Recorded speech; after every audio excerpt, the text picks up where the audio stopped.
আসসালামু আলাইকুম। প্রিয় দর্শক, বাংলাদেশের রাজনীতিতে আগামী দিনে আওয়ামী লীগের ভূমিকা কী হবে? এই দলটাকে কি নিষিদ্ধ করা হবে? আওয়ামী লীগকে কি আগামী নির্বাচনে অংশ নিতে দেওয়া হবে? এটা নিয়ে নানা ধরনের টানাপোড়েন, নানা ধরনের বক্তব্য, আবার পাল্টা বক্তব্য, আবার একজন একটা বক্তব্য দিয়ে সেটা আবার প্রত্যাহার করে নিচ্ছেন। এই সব মিলিয়ে একটা এলোমেলো অবস্থা বিরাজ করছে। এটা কেন? আমি কয়েকটা ঘটনা আপনাদেরকে বলি। প্রথমত, আমরা শুরু থেকে দেখলাম যে বিএনপিকে একটা ভূমিকা নিতে তারা বলল তারা কোনো রাজনৈতিক দল নিষিদ্ধের পক্ষে নয়, এবং এটাকে আবার ডক্টর ইউনূসও আল জাজিরার সঙ্গে যখন ইন্টারভিউ দিলেন তখন সেখানে উল্লেখ করলেন যে বিএনপি বলে দিয়েছে যে তারা আওয়ামী লীগকে নিষিদ্ধের পক্ষে নয়। এরপর ভারতের আনন্দবাজার পত্রিকায় একটা ইন্টারভিউ দিয়েছেন আমাদের জামাতের যিনি আমির ডক্টর শফিকুর রহমান, তার কথা দেখলাম এবং তিনি কিন্তু একই কথা বললেন। তিনি বলেছেন যে কোনো রাজনৈতিক দলকে সরিয়ে দেওয়ার ইচ্ছা নেই। এই কথাটা উনি বলেছেন। উনি কীভাবে বলেছেন ওনার কথাটা একটু শুনুন। এই কথাটা কিন্তু একদম মানে হুবহু কীভাবে বলেছেন, কি মানে এর আগের বাক্যগুলো কি সেগুলো একটু মনে হয় শোনা দরকার। তিনি বলেছেন যে কোনো রাজনৈতিক দলকে খারিজ করা বা সরিয়ে দেওয়ার কোনো ইচ্ছা আমাদের নেই। এই কথাটা উনি বলেছেন, মানে তাকে কোনো রাজনৈতিক দলকে উনি খারিজ করে দিতে চান না, সরিয়ে দেওয়ার ইচ্ছা ওনাদের নাই। এবং এটা কীভাবে বলেছেন? আওয়ামী লীগের ব্যাপারে আমাদের দেশের দলগুলো কিভাবে ভাবছে, কি ভাবছে সে বিষয়ে উনি বলেছেন। এবং উনি আগের বাক্যগুলি এখন একটু পড়ে শোনাই আপনাদেরকে।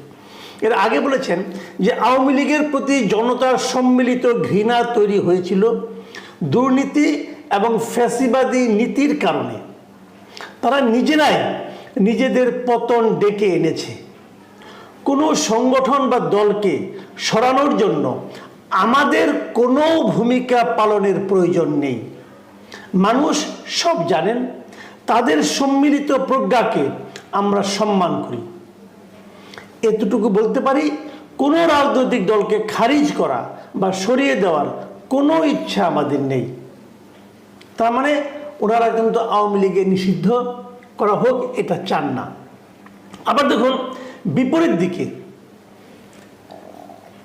দিকে আমাদের যে ছাত্র জনতা যারা আছে, আমাদের একজনের কথা আমি বলি, সার্জিস আলম। উনি এই দুদিন আগে একটা টেলিভিশনকে উনি বলেছিলেন যে বিচার না হওয়া পর্যন্ত আওয়ামী লীগকে কোনোভাবেই রাজনীতি করতে দেওয়া হবে না। এই যে কথাটা উনি বলেছেন, এই কথাটার ইকো মানে প্রতিধ্বনি আমরা এবার শুনতে পেলাম ডক্টর ইউনূসের কণ্ঠে। আবার ডক্টর ইউনূসের কথাটা আসার আগে আমি একটু তারেক রহমানের একটা কথা বলে আসতে চাই।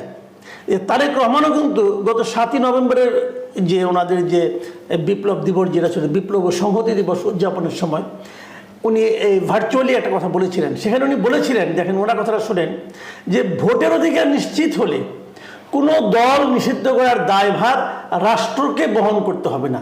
উনি আরও মানে একটা তাত্ত্বিক কথা বলেছেন যে যদি মানুষ ভোটটা ঠিকমতো দিতে পারে তাহলে রাষ্ট্রকে অথবা সরকারকে আগ বাড়িয়ে কোনো দলকে নিষিদ্ধ করার মতো দায় নিতে হবে না, জনগণই ভোট দিয়ে তাদেরকে বাতিল করে দিবে।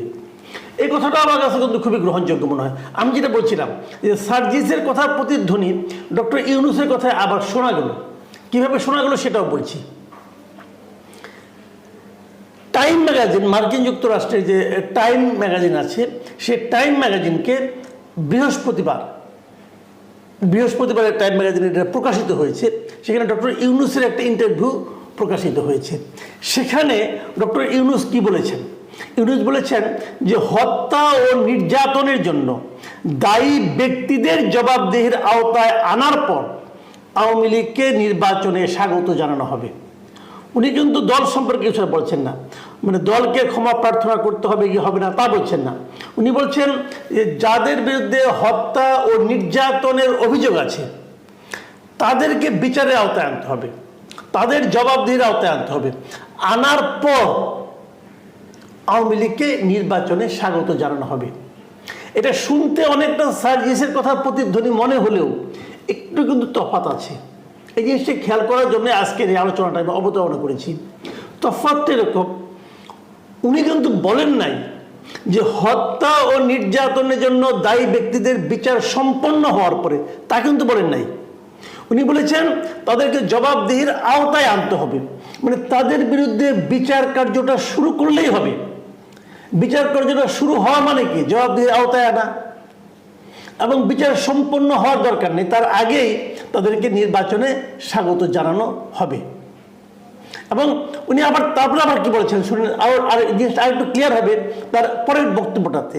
সেখানে উনি বলেছেন যে নির্বাচনে অংশগ্রহণের ক্ষেত্রে অন্য যে কারো মতো তারা স্বাধীন, আমরা তাদের রাজনৈতিক ক্ষেত্রে মোকাবিলা করব। এখানে দেখেন একমাত্র ছাত্ররা ছাড়া আর প্রত্যেকটা পলিটিক্যাল পার্টি, বিশেষ করে আওয়ামী লীগ, বিএনপি, জাতীয় পার্টি, এমনকি ডক্টর ইউনূসের সরকার, তারা কেউ কিন্তু আওয়ামী লীগকে নির্বাচন থেকে বাইরে রাখার কথা বলছেন না। তারা বলছেন তারা নির্বাচনে আসবে এবং তারা খুব কনফিডেন্ট যে জনগণই আওয়ামী লীগকে প্রত্যাখ্যান করবে। জনগণ আওয়ামী লীগকে প্রত্যাখ্যানের ব্যাপারটা তারা এই জন্য ভাবছেন যে গত 15 বছর আওয়ামী লীগ এদেশের সাধারণ মানুষের সঙ্গে যে আচরণটা করেছে, গণতন্ত্রের প্রতি তারা যে ভূমিকাটা পালন করেছে, সেই ভূমিকাটা এতটাই খারাপ ছিল যে এই দেশের জনগণ আওয়ামী লীগকে প্রত্যাখ্যান করবে নির্মমভাবে। এবং সেই প্রত্যাখ্যানটাই হবে আওয়ামী লীগের জন্য সবচেয়ে বড় শাস্তি, সবচেয়ে বড় সাজা। এই কথাটাই কিন্তু এদের মুখে নানাভাবে চলে আসছে এবং নিষিদ্ধ করার কোনো মানে আসলে কোনো লজিক্যাল অথবা ডেমোক্রেটিক কোনো কাজ নয়। তারা এটুকু ভেবেছে যে এই নিষিদ্ধ করলে পর এটা কিন্তু আখেরে বহির্বিশ্বেও তাদের যে গভর্নমেন্টের যে পলিটিক্যাল ইমেজ, গভর্নমেন্টের যে ইমেজ, সেই ইমেজের জন্য পুরো ইতিবাচক ভূমিকা রাখবে না। ছাত্ররা যেটা বলছে তার সঙ্গে কিন্তু এটা কেউ একমত। ছাত্ররা বলছে কি এই আওয়ামী লীগ দলটাকে নিষিদ্ধই করতে হবে। কেন করতে হবে আমি সেই জায়গাটা একটু আলোকপাত করেই শেষ করে দিচ্ছি। দেখুন, সার্জিস আলম দুদিন আগে একটা টেলিভিশনের যে ইন্টারভিউ টক শো তিনি বলেছিলেন যে ছাত্র জনতাদেরকে এখন একটা নতুন রাজনৈতিক দল করা উনি প্রয়োজন মনে করেন। উনি মনে করেন যে ছাত্র জনতার সমন্বয়ে একটা নতুন রাজনৈতিক দল আসা প্রয়োজন। এই যে কথাটা, এই কথাটার মধ্যে আসলে নিহিত আছে যে কেন তারা আওয়ামী লীগকে নিষিদ্ধ করতে চান।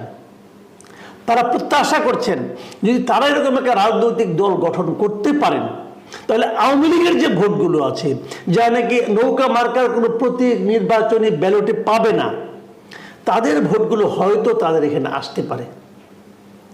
আমার ধারণা এই জন্য তারা এটা বলছেন। কিন্তু প্রকৃত গণতান্ত্রিক প্রক্রিয়ায় এবং গণতন্ত্রে যেরকম হওয়া উচিত তার প্রতিফলন আমরা দেখতে পাচ্ছি বিএনপি, জামায়াতে ইসলাম এবং অন্তর্বর্তীকালীন সরকার প্রধানের কণ্ঠেও। প্রিয় দর্শক, আমারও মনে হয় আগামী দিনগুলোতে আমরা কি দেখব, আমার মনে হয় আগামী যে নির্বাচনটা হতে যাচ্ছে এবং এদের যে বক্তব্য আমরা শুনলাম, আলটিমেটলি তো এদের বক্তব্যটাই, এদের প্রতিফলন তো ঘটবে নির্বাচনে। আমার কেন যেন মনে হয় সার্জিস আলমরা অথবা ছাত্র জনতারা একটা ওই যে পলিটিক্যাল পার্টি করতেও পারে। যদি তারা করে আমি তাদের স্বাগত জানাই যে আপনারা পলিটিক্যাল পার্টি করেন, দ্রুত করেন, দেরি করেন না ভাই, দ্রুত মাঠে নামেন। দ্রুত মাঠে নামলেই বরং আপনাদের ইমেজ ভালো থাকতে থাকতে আপনারা পার্টি গড়ে তোলেন। সারা দেশে আপনাদের কিন্তু অনেক ফোর্স আছে, তাদের নিয়ে মাঠে নামেন, লোকজন স্টুডেন্টদের নিয়ে। আমার মনে হয় মানুষ একটা বিকল্প পার্টি খুঁজতেছে, হয়তো সেটা কাজে লাগতে পারে। কিন্তু পাশাপাশি আওয়ামী বিরোধী কথা বলে খুব একটা লাভ হবে বলে আমার কাছে মনে হচ্ছে না। কারণ আমার ধারণা আগামী নির্বাচনে আওয়ামী লীগ থাকবে, অন্ততপক্ষে বিএনপি, জামায়াত এবং ডক্টর ইউনূসের কথা শুনে আমার সেরকমই মনে হচ্ছে। প্রিয় দর্শক, এখন এ পর্যন্তই। আল্লাহ হাফিজ।